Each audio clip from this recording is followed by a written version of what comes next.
बंगाल में एक और रेप हुआ। पीड़ा है, रेपिस्ट को पहले गोली मारो या फिर समाज उसे कुचल कर मार दे। यही दो रास्ता है अब न्याय का। और कोई मानवाधिकार की बात करे तो समझ लेना कि वो बलात्कारियों के साथ खड़ा है, बलात्कार करने वालों का समर्थक है। हाँ, ये गुस्सा है सरकारों से, न्यायपालिका से। रेप में न्याय की अपेक्षा करना सरकारों और न्यायालयों से व्यर्थ है।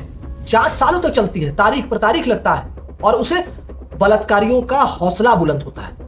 बंगाल में 14 अगस्त 2024 को हुए एक मेडिकल की छात्रा से रेप और हत्या की सजा अभी तक नहीं मिली। जांच चल रही है।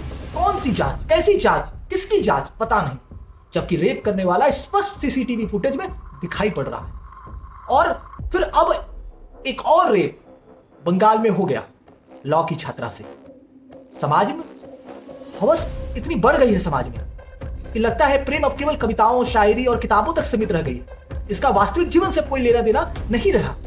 या कोई एक दो घटना नहीं है, हर रोज बंगाल में हजारों की संख्या में रेप हो रहा है। ऐसा भी नहीं है कि देश में केवल बंगाल में ही हो रहा है, अन्य राज्यों में भी यह संख्या है। जहां सख्त प्रशासक है वहां भी आंकड़े लगभग यही।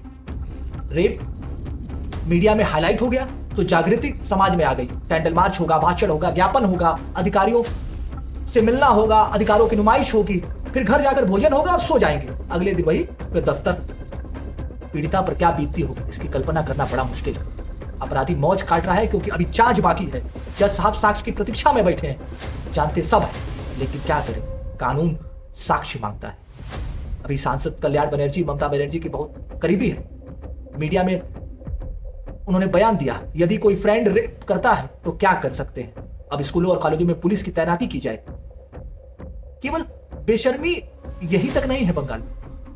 बंगाल में हिंसा चरम पर है, तुष्टीकरण चरम पर है, धार्मिक उन्माद चरम पर है। महिलाओं के साथ बलात्कार, छेड़छाड़ और अश्लील वीडियो बनाने का हब बंगाल है। सोनाकाची जैसे स्थान के लिए वर्ल्ड फेमस है। निम्न शब्दों में कहे तो चमड़ी बेची जा रही है। इतना ही नहीं, एक अजीब संयोग है। जैसे जैसे बंगाल की डेमोग्राफी बदल रही है, विचार मानसिकता उतना ही क्रूर होते जा रही है।